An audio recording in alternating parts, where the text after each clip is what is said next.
In today's video, I'm gonna break down exactly how many calories you should be eating in order to get rid of belly fat. And maybe you're one of those dudes who you've been getting results, you've been losing weight, maybe you're seeing changes in other areas of your body, your chest, your shoulders, your arms, and maybe even your face, but it's that belly fat region, it's your stubborn stomach, it's your love handles that are not going away. And so I wanna give you the simplest guide in order to get rid of belly fat and tell you how your body actually loses belly fat in the first place. If you don't know who I am, my name is Trent Harrison, also known as Triple Man Fitness across all social media platforms. I am the owner of Ransom Bodies Training, where we specialize in helping men transform their bodies, and we specialize in fat loss. And so I've been doing this for years, so I know a thing or two, not only to help other people get the bodies that they want, but I've also done it for myself, and I'll show you it right here. And so the reason why you're not losing belly fat is probably because of a couple of things that are going on. Number one, you're doing specific exercises to target your belly fat. And this is something I see all the time. You go into the gym, you do ab crunches every single day, 6 days a week, thinking that because you feel burn in your midsection, you're getting rid of belly fat. And that's just not how fat loss works in your body. Maybe you're doing special diet to get rid of your belly fat. And so you're trying all of these fat diets all across the internet, and you do it for 30 days, but you can't stay consistent long enough to see results, and it's just not getting rid of the belly fat that you want. Maybe you're putting fat burning creams on your stomach, on your belly, and you're just hoping and praying that one day you're gonna wake up and the belly fat's gonna go away. Or you're taking fat burning supplements and you think that the fat burning supplements are gonna be your get rich quick card in order to get the body that you want, and you take these supplements, you take these creams, and they're just not working.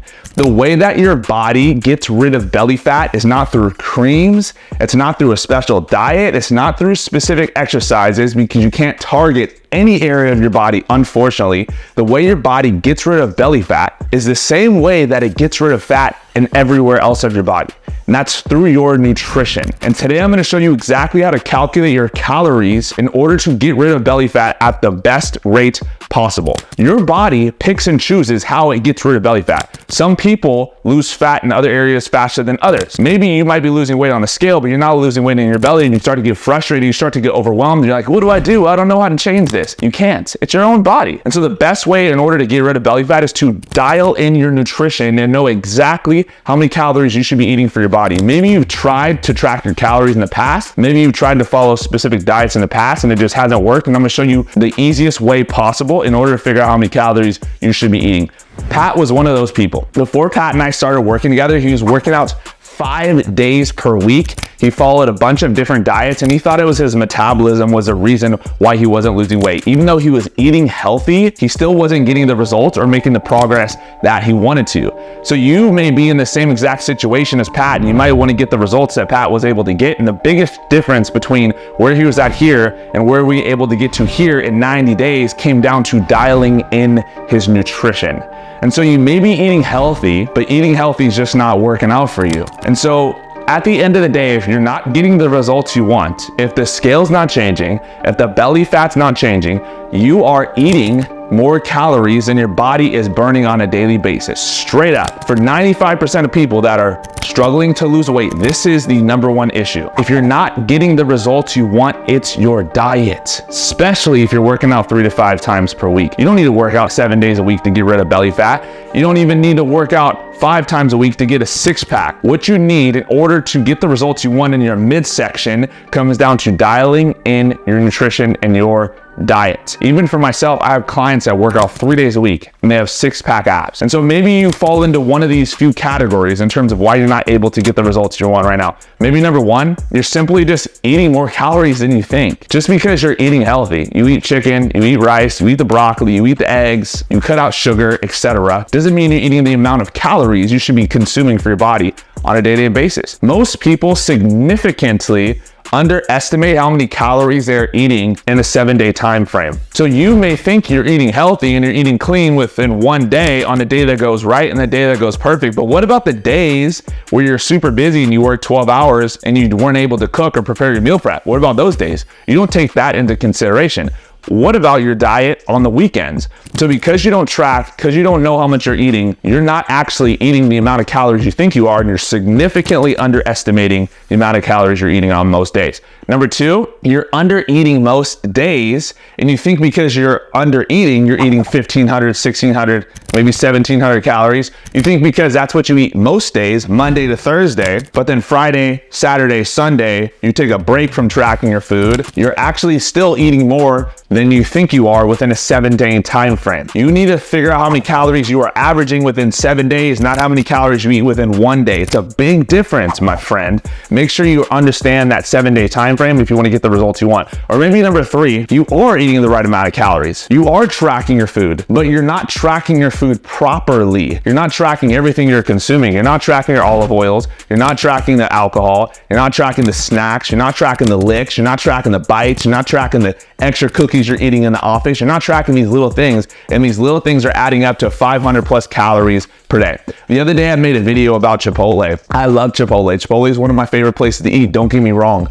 But you have no idea how easy it is to go to Chipotle and to overeat. So many men think that they're eating healthy, but they're actually still overeating because their portion sizes are way too much. You can go to Chipotle, you can order a burrito, you can order a side of chips, you can order a side of guac, and you're eating upwards of 1,600 plus calories per day. Easy, just in that one meal when you go to Chipotle, okay? You could be the hardest worker in the room. You can go into the gym, you can burn all the calories that your Apple Watch says you're burning. You can work out 5 days per week, but if your diet is not backed up with the work you're putting in the gym, it's gonna be completely irrelevant. I don't care how many calories your Apple Watch says you burned. I don't care how many days a week you're working out. If you are not dialed in on your nutrition, don't be fooled. Your dream body is not in profuse sweating.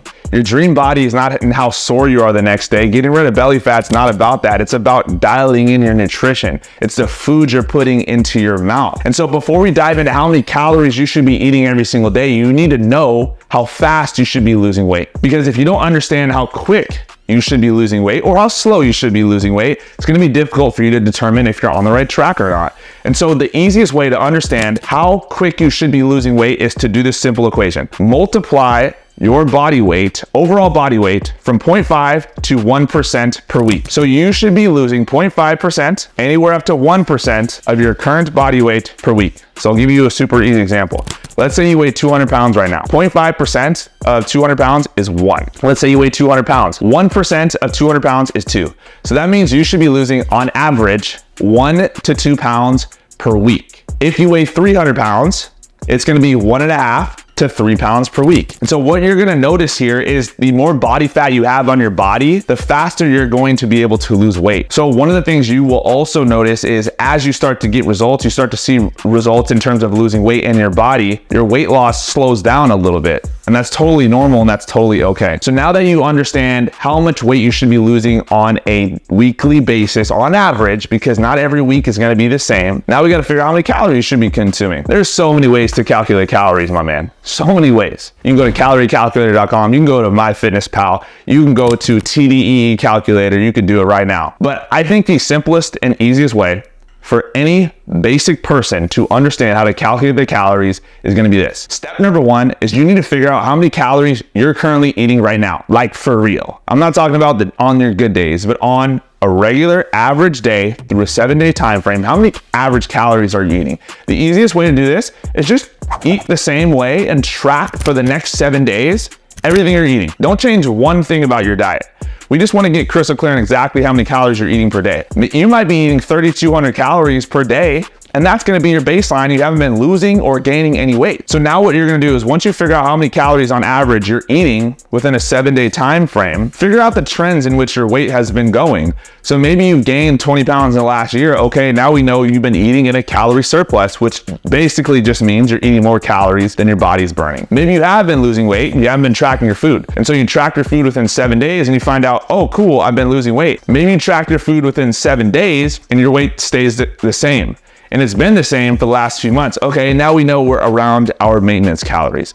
Now that you've figured out how many calories you've been consuming over the last few months or the last few seasons you've been in, step number 2 is you're gonna multiply your goal body weight by 10 to 12. And so your next question is, should I do 10 or should I do 12? Obviously you should do 12 because the goal with losing weight is you want to be able to eat as much food as possible, because as you eat as much food as possible while we're in this fat loss process, we want to be able to hold on to as much muscle mass as possible or preserve or even at times gain muscle mass like I've been able to do with a lot of the clients that I've worked with.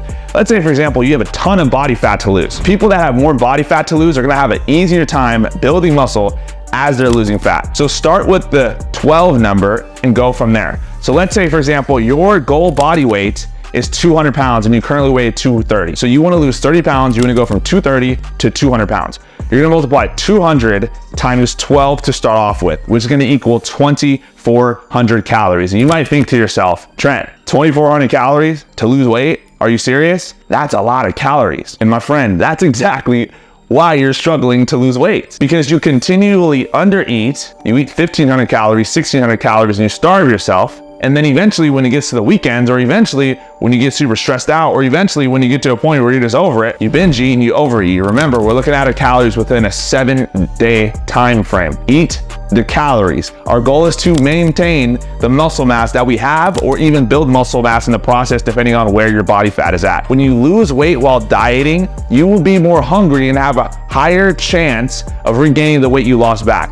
So when you lose muscle mass while dieting, your body has a higher chance of regaining the weight back that you lost. Because let me tell you this, 80% of people that lose a significant amount of weight end up gaining it back over time. Your goal should not be to lose belly fat or to lose weight. It should be to keep the belly fat off. It should be to stay in shape. We're trying to create a lifestyle out of this. So your best bet for short-term goals and also your long-term goals is to multiply your goal body weight by 12. Do not starve yourself in order to lose weight. Now that I figured out how many calories I'm currently eating right now without changing anything in my diet, I figured out how many calories I should be eating on a daily basis in order to lose weight, which is my goal body weight times 12. And I also figured out how much weight I should be losing on a weekly basis on average. Now we go into tracking the metrics. This is step number 3. This is the needle driving factor that took Pat from this to this in 90 days, was getting crystal clear on how to track his data and which data measurements that he should be tracking. So Pat had literally no clue how to track his calorie intake, and I taught him how to track his food within 5 minutes per day. As long as you are eating a pretty relatively consistent diet, it should be very easy to track. And so an easy way to do this is just download an app called MyFitnessPal. There's tons of different apps you could do. That's the one I recommend right off the bat. Pro tip, do not change up your meals too frequently. The more boring your meals are on a day-to-day basis, the better results you're gonna be able to get. One of the things that I did with Pat was I gave him bomb macro-friendly meals that he didn't feel like he was dieting with. And so if you don't like eating chicken and rice every single day, then don't eat chicken and rice every single day. For Pat, it was like breakfast tacos, bunless burgers. He was eating pizza. Like, he was eating foods that he absolutely loved, so he didn't feel like he was following this restrictive diet along the process. Then you save your meals in MyFitnessPal and you just add them in and repeat. It shouldn't take you longer than 5 minutes in order to track your food. The biggest mistake people make going through this process is trying to follow this meal variety thing where they're changing up their meals every single day. That's just gonna confuse you, okay? And so one of the biggest mistakes that people make when they go through this process, step 1, step 2, and step 3, number 1, they just don't track everything. So throughout the entire tracking process, what we wanna do is we wanna make sure we're tracking our measurements and data for at least 4 weeks with a 90% compliance. I know you're human and I know you're not gonna be 100% compliant. So let's shoot for 90% compliance. Most people are not gonna track all of their data. I want you to track how much you weigh, and I want you to track everything that goes into your mouth with at least a 90% compliance for the next 4 weeks. After you do that, you can figure out how much weight did you lose within the 4 weeks? Was it within 0.5 to 1% of your overall body weight? And how are you feeling throughout this fat loss process? Because the truth is, this process can go as slow or as fast as you would like it to go. And my recommendation is to make it as slow as possible, because the slower it is, the more sustainable it's gonna be over time. The second mistake people make when they're tracking their data and they're tracking their food specifically is they try to eat back the calories that they burn. Never do this, because it's way easier to eat 300 calories less than it is to burn 300 calories. I'm telling you that from personal experience. So just because you had a hard leg workout and you're really sore and you're really tired and you did cardio and you're sweating and your Apple Watch says good job, you burned all these calories, doesn't give you the right to eat those calories back. Because when we're doing these calculations and data, we already are taking into consideration the amount of calories your body is burning on an average daily basis. So do not eat the calories back that you are burning. So here's what I want you to do. I want you to start by figuring out how many calories you are eating right now, which is step number 1. Track your food for the next 7 days. Do not change one thing about your diet and figure out the trends. How has your body been progressing over the last few months? Have you been gaining weight? Has your weight been staying the same? How have you been losing weight? Next, I want you to multiply your goal body weight by 12. Anywhere from 10 to 12 works. Start off with 12. And if you're not getting results fast enough, drop it down to 10. Next, you're gonna figure out how much weight you should be losing per week. That's gonna be 0.5 to 1% of your overall body weight on a regular basis. Once you do that, track your measurements and track your progress by weighing yourself every single morning fasted, and by tracking everything you're eating to a 90% compliance for the next 4 weeks. After you do that, you're gonna be able to make whatever adjustments you need so your body doesn't plateau and you continue to lose the amount of weight that you would like to lose. If you want results like Pat was able to get and you want me to take all the guesswork out of it for you, and you're interested in working with me personally one-on-one so you can get results at a quicker level, what I want you to do is fill out the link in the application. I'm going to put it in the description below. And then what I'll do is I will personally reach out to you to see how I can best help. So if you got value from this video, make sure you save it, share it with your friends, and subscribe for future videos. Also, follow me on Instagram and comment below what type of videos you would like to see next. I'll see you in the next one. Peace.